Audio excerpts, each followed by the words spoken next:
Zdravím všechny příznivce filozofie Preppers, pořadu Vera radí. Zase vás vítám u pletení, protože byl obrovský ohlas na moje video s pletenýma ponožkama. Dostala jsem velkou hromadu otázek a jak jsem slíbila, že vám to předvedu všechno znova, tak jsem se rozhodla, že udělám takové krátké video o úplných basics, úplných základech pletení. To znamená, jak načnout, jak nahodit oka, jak se plete hladce, jak se plete obratce, jak se splétá, aby vám to splétání směřovalo doleva, jak doprava. A všechny tyhle základní věci byste po dnešním videu měli umět. Co budete k dnešnímu videu potřebovat?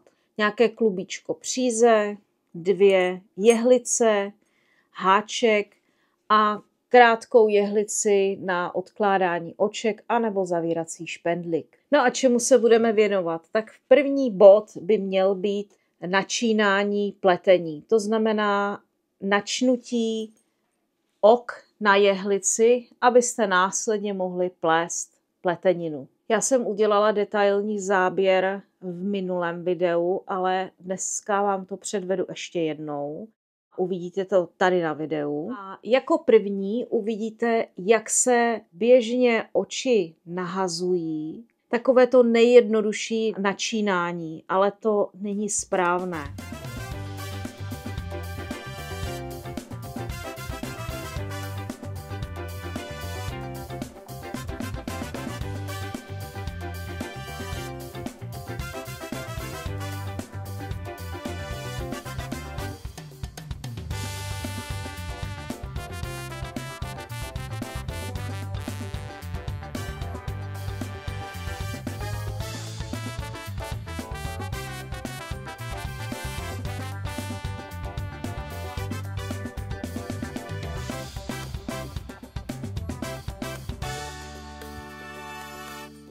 Ve videu následovném vidíte, jak se takové načínání jednoduché dělá a že potom, když pletete tu první řadu, tak se vám mezi těmi jehlicemi tvoří takový průvěs.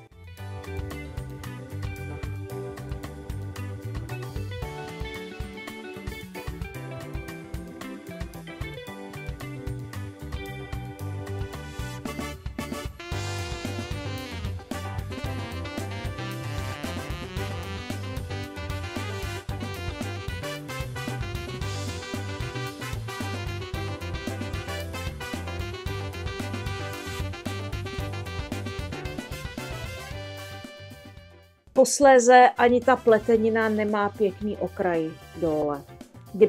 Když načínáte tímto způsobem,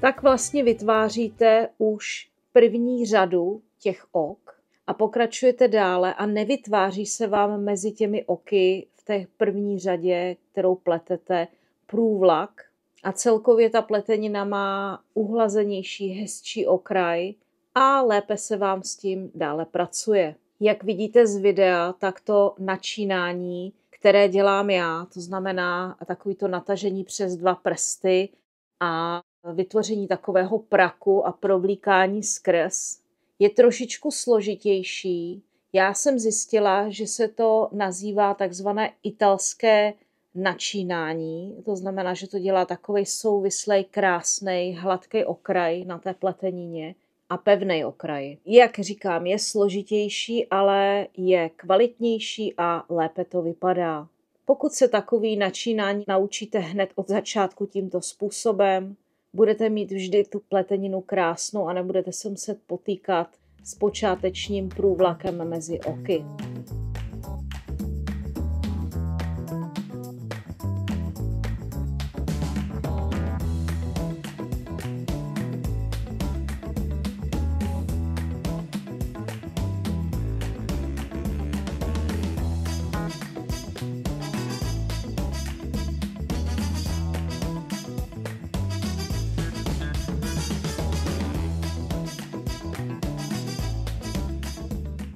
Tím bychom měli vyřešené načínání. Jak jsem již říkala, pokud načínáte a už víte, kolik budete načínat ok a je to třeba větší množství, načínejte vždycky po 10 okách a udělejte si po každé čárku. Lépe se to počítá. Když máte oka načnutá a začínáte řadu, tak je vidět na tomto videu.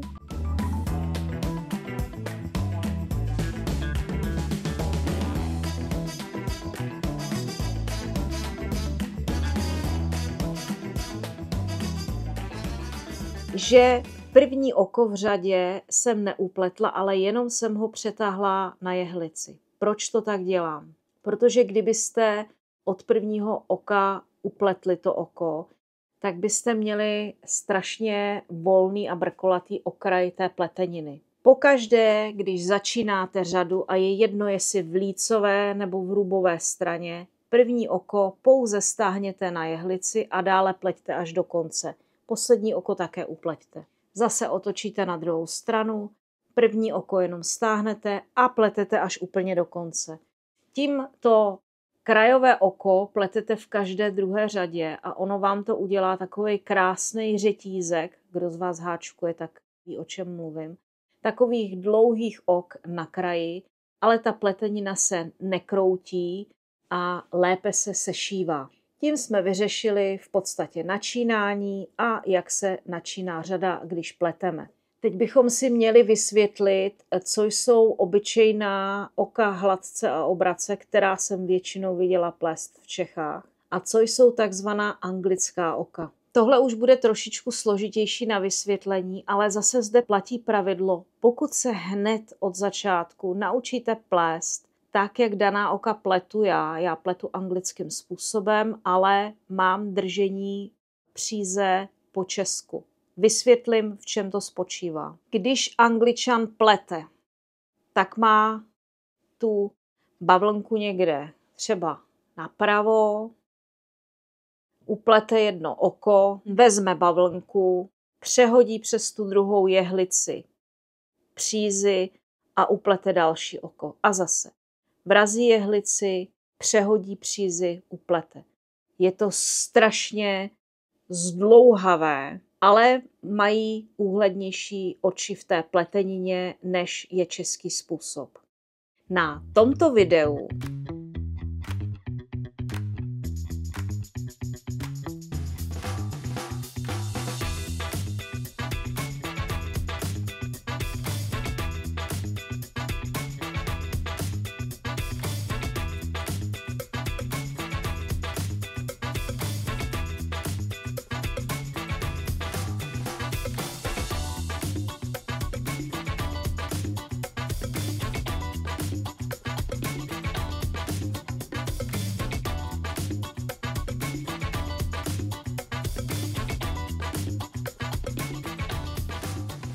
vidíte, že u toho pletení já tu jehlici zapichuju dozadu toho oka a vytahuju tu přízi dopředu a na druhou jehlici. Protože tak, jak se v Čechách nahazuje a plete, tak se vám ty oka obráceně otočí na té jehlici. Vám se nabízí v podstatě nabrat to očko a vytahovat tu přízi ze zadu. Pokud takto pletete, tak jedině vzory podle vašich českých měřítek a nebo tak, jak si vymyslíte vzor sami. Ale kdybyste si chtěli koupit nějaký krásný vzor online, líbil by se vám, zjistili byste, že tak, jak pletete českým způsobem, vám ten vzor nevychází a nevypadá úhledně. Právě protože v anglickém oku je ta příze na té jehlici položená jinak a splétá se jinak to oko. Na tomto druhém videu vidíte, že nabírám tu přízi ne dozadu, ale zepředu a nabírám tu přízi na druhou jehlici.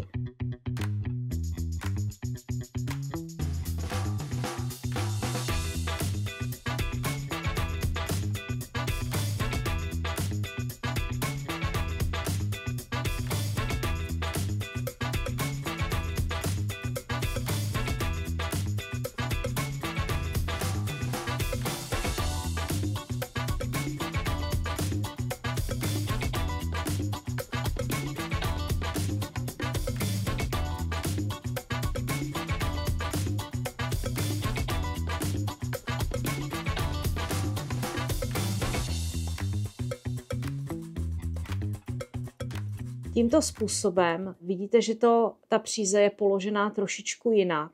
Tímto způsobem můžete dané oko uplést jak hladce, tak obratce a nemáte s tím žádný problém. To je právě ten rozdíl mezi tím, jak se plete oko anglicky a jak se plete českým způsobem. Jaký rozdíl tedy je mezi mým pletením a Angličanů? My jsme zvyklí mít někde klubíčko, navinutou přízi na prstě, kterým utahujeme oka. A tak, jak pleteme, tak si nabíráme tu přízi z toho prstu a pleteme ta oka. Kdežto Angličani pletou tím způsobem, že pletou, přehazujou, upletou, přehazujou. Ručně, zbytečně a neutahují oka. Já jsem si zkombinovala anglické pletení s českým. Mám normální držení příze tady namotanej na prstě a pletu ta oka, takže utahuji, ale pletu v anglickém směru. Není to až tak složité. Na těch rozdílných videích, jak pletu hladké oko, uvidíte, že to je jenom o tom, že je to trošičku na jiné straně. Výsledek toho je krásně upravená, utažená pletenina. Na dalším videu vidíte ten největší rozdíl mezi českým způsobem pletení a anglickým, a to je oko obratce. V angličtině je to pour. Ano, pokud byste chtěli dělat podle anglického návodu, K znamená knit a to je hladce a P znamená pour a to je obratce. Oko obratce, které většinou pletete nebo se většinou plete v Čechách, vidíte na tomto videu.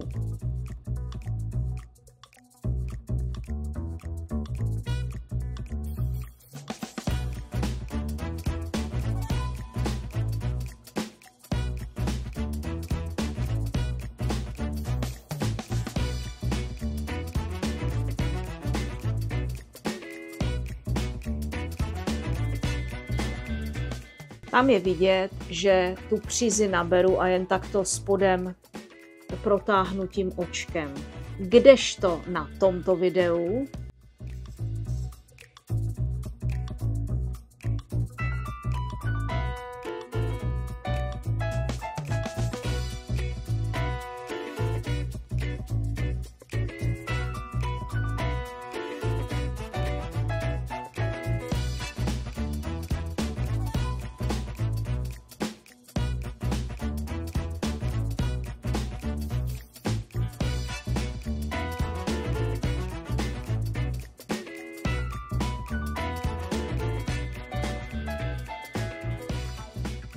vidíte, že tu přízi, že tu jehlici vložím do oka a ta příze jde přes tu jehlici a nahoru ven.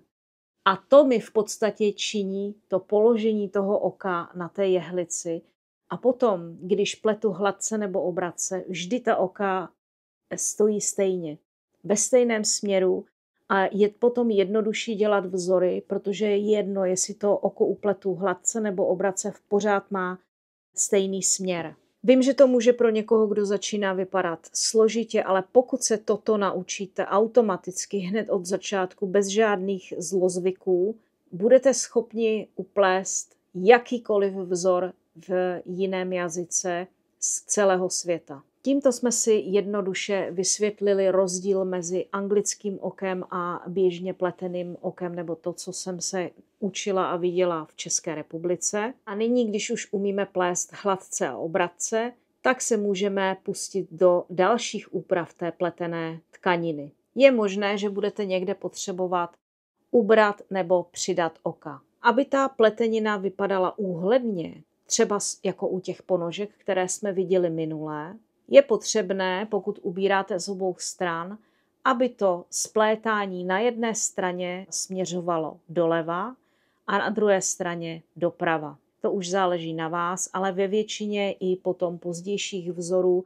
na tom velice záleží, jak jste spletli oko a jakým směrem směřuje to spletené oko. Na tomto videu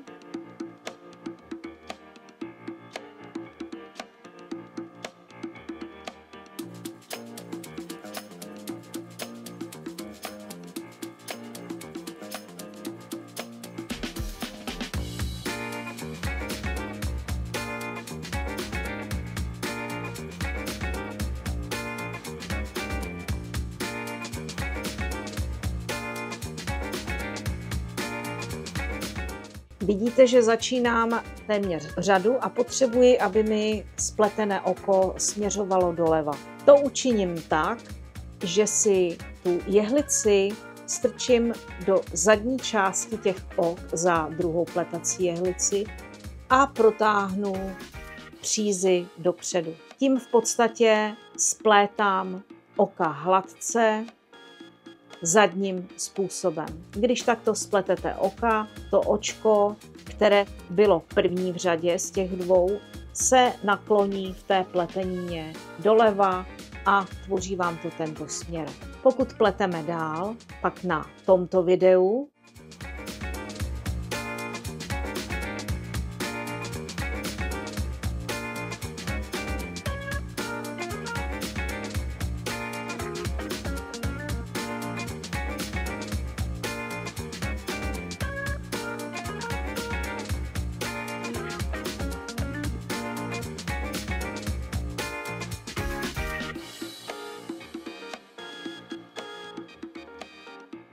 vidíte, že jsem si ty dvě očka jehlicí povolila, ale nabírám je zepředu a vytahuju přízy na druhou jehlici. Pokud spletete dvě oka tímto způsobem, tak se vám to druhé oko v té řadě těch dvou očí nakloní směrem doprava. Tím, když máte v řadě na začátku a na konci ubírané oko, to první se naklání doleva a to poslední doprava. A už vám to tvoří úhlednou pěknou pleteninu. Ve většině vzorů, v převážné většině vzorů se nesplétá v rubové straně, ale může se tak stát, anebo můžete mít vzor, kde splétáte v rubové straně, tam to platí úplně stejně. Pokud děláte nějaký krajkový vzor, tak se většinou v rubové straně pletou oka takzvaně jak se jeví. Celou řadu obratce. To bylo splétání a ubírání a teď bychom se mohli pověnovat trošičku nabírání ok. Tento způsob pletení používáme, když chceme v té pletenině nabrat oči, to znamená rozšířit stávající počet očí a rozšířit tu pleteninu. Ukážu vám hned 3 způsoby, jak se dá nabrat oko. Ty první 2 způsoby vám nevytvoří v té pletenině díru. To znamená, ty první 2 způsoby musíte použít, pokud chcete nabrat oko, tak aby to v té pletenině nebylo vůbec poznat.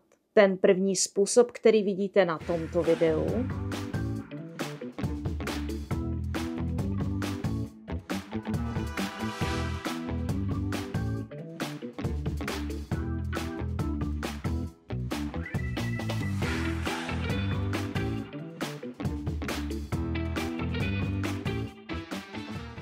nabírá přízy mezi oky z té horizontální příze, kterou tam vidíte v té pletenině. Já to dělám ještě tak, že jak to naberu na tu jehlici, na které mám očka, tak tou jehlicí, kterou pletu, se to snažím ještě to očko přetočit jako smyčku, aby bylo to oko co nejmenší.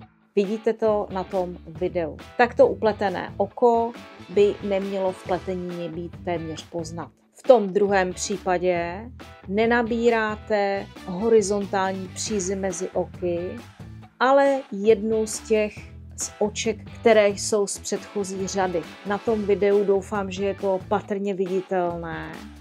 Takové oko vůbec není v té pletenině vidět, že bylo přidáno.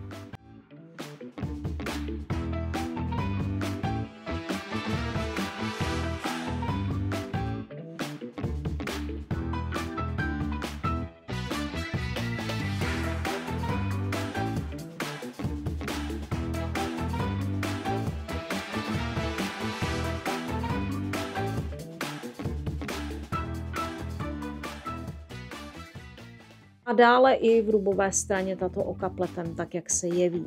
Je tu ovšem ještě třetí příklad, že jsem někde uprostřed pleteniny a chci nabrat oko a jenom omotám přízy kolem jehlice, kterou pletu a upletu další oko. Čímž vám vznikne veliký oko nebo příze navíc, ale vznikne vám v té pletenině díra. Tento způsob nabírání se používá u takzvaného dírového vzoru neboli krajkového pletení a většinou před nebo po takovém nabraném oku přichází splétání nebo přetahování ok. V tomto případě je ta díra v té pletenině žádaná a tvoří vám vzor.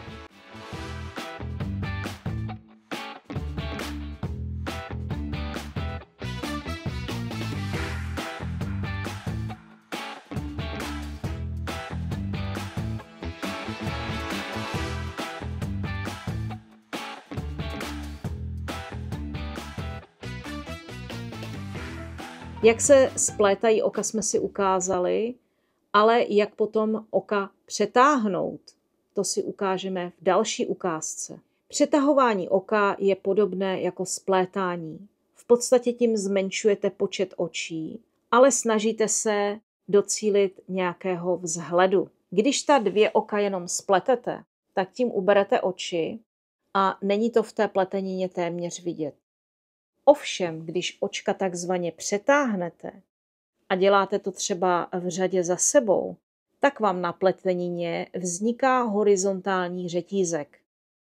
A většinou je to součástí nějakého vzoru. V mnoha případech před takto přetahovaným okem právě přichází to nahození vidlicí, kdy děláte velkou díru a pak přetáhnete dvě oka. To znamená, že jedno očko si přehodíte na jehlici, jedno upletete a přehozené oko přes ně přetáhnete, což vidíte na tomto videu.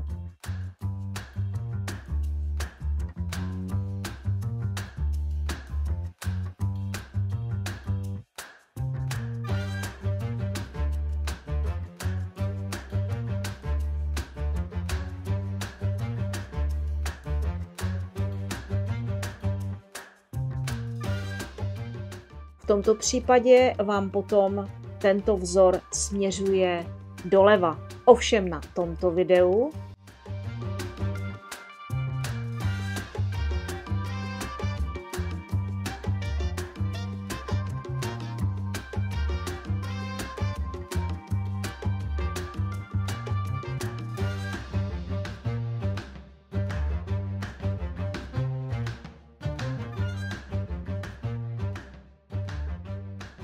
vidíte, že pokud upletete oko, přetáhnete ho zpátky na jehlici s neupletenými oky a následovné oko přes toto oko přetáhnete a vemete si ho zpátky na upletenou jehlici s upletenými oky, tak vám toto přetažení vytvoří řetízek, který směřuje napravo. A pak může třeba následovně být nahozené oko a pletete dál. Tímto způsobem, když si to projdete pomalu, byste vytvářeli například vzor, kdy začínáte s tímto přetahováním a nabíráním ok na krajích té pleteniny a postupovalo by to pyramidálně doprostřed. Měli byste vzor, kdy vám jdou pruhy od krajů doprostřed, díra a vedle toho copánek a obyčejná třeba hladká pletenina.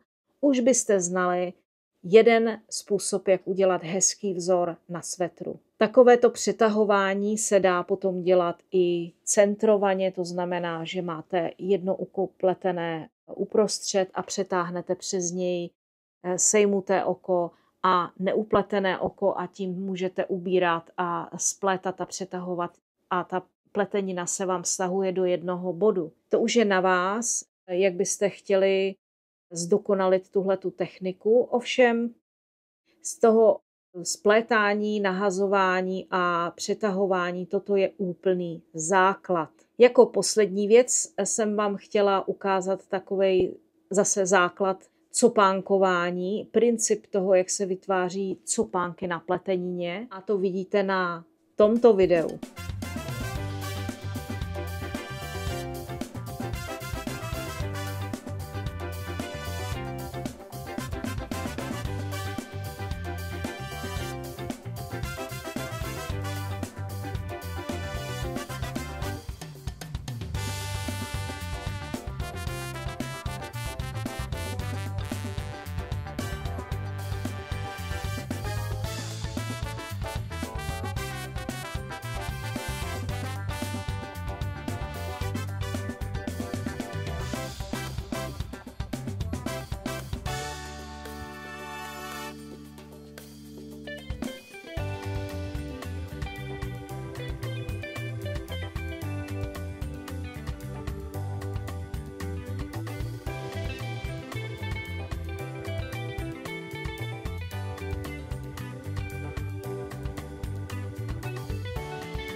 Zde vidíte, proč jsem říkala, že budete potřebovat takzvanou cable needle, neboli přídavnou jehlici, anebo zavírací špendlík veliký.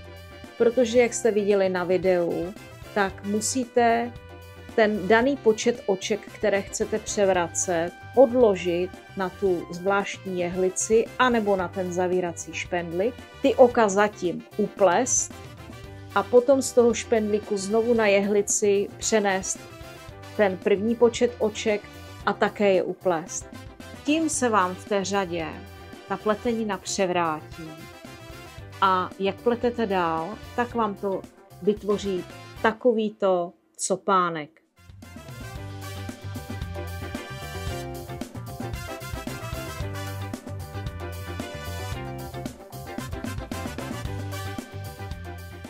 To je základní princip cable knitting neboli copánkování. Jak často budete v té pletenině ty očka přehazovat? Kolik jich budete přehazovat?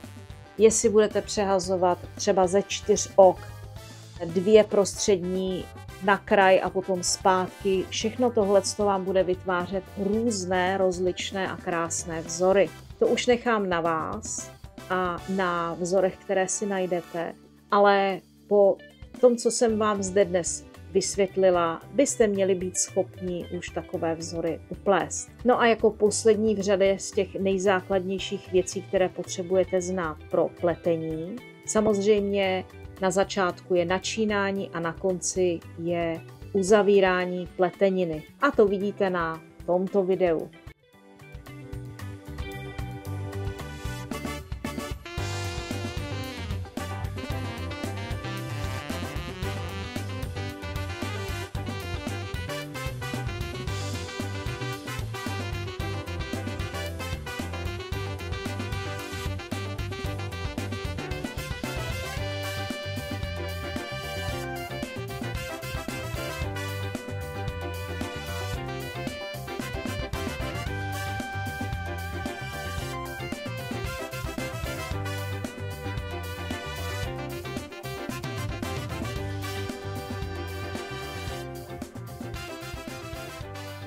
Tady vidíte, že přišel na řadu háček a že první oko naberete druhé háčkem upletete a protáhnete tím předchozím okem. A tak to pokračujete až úplně do konce, kdy vám zbyde poslední očko na háčku a vy jenom protáhnete přízy skrz, ustříhnete a protáhnete to tím očkem až úplně do konce.